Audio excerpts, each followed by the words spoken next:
ให้น้องชุมชนคนบ้านนาหากินหาอยู่มาถามข่าวน้องสาวบ้านช่วยผ่าตัดแล้วก็ข่าวอุทกภัยเอาเลียนเด้อป้าได้ว่างแล้วเด้มานั่งถามทั้งจุกปัจจัยนำใจและสวยกันนู่นคอยจ้างเลยคอยเอาคนเข่งเลยน่ะเขาเดียวนะเนี่ยนูซบแดงเหรอมันบ่คืออันนั้นเอาคนน่ะ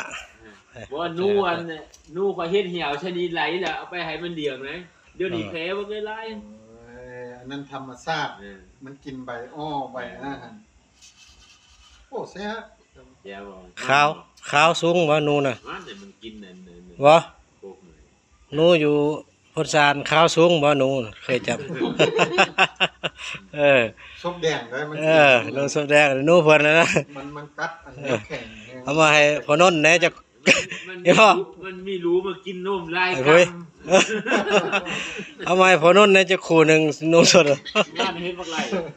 นี่ข้าวไทยหูปิงนมเนาะเฮ็ดบักไหลก็ไทยเบียร์ส่งมาอีกบักไหลอยู่นี้เพราะเราคนไปเรื่อยอยู่อาบน้ำบ่ได้อาบเนาะคือเราบักไหลซอยบูนอาบน้ำแล้วก็เพิ่นว่าหมู่สวยนู่นเลยไปใส่บักไหลเฮ็ดได้บูกับคุณน่ะว่าบักไหลไปใส่ทำง่วยค่าเชี่ยวบาททันทีโอ้เราอันพงศรีมาแต่ขาไปกับบุขอบขึ้นไปเทศไปซอยบูหลับนู่นอ้าวเราพงศรีมันตอนจะกินลาบคือบ่มากินลาบนูคือนี่คนน่ะโอ้ฮะเลยทางคำเลยโอ้ได้โตบักใหญ่เลยมื้อนั้นนูแน่นกแน่อบกันเนาะมื้อน่ะคักเว้ยเราบ่กินนำเลยบ่ซิมจักโอ้ยแต่มีนูได้มันสิเดือเพราะว่าความเป็นเพิ่นสลัดนาไอ้โบ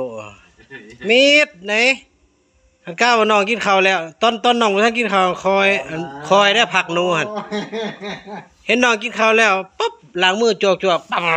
กเล็งเสียงเคียงโอ้ยมีหยังละเทียบแซ่บมื้อนี้เบิดล่ะพักเสร็จแล้ว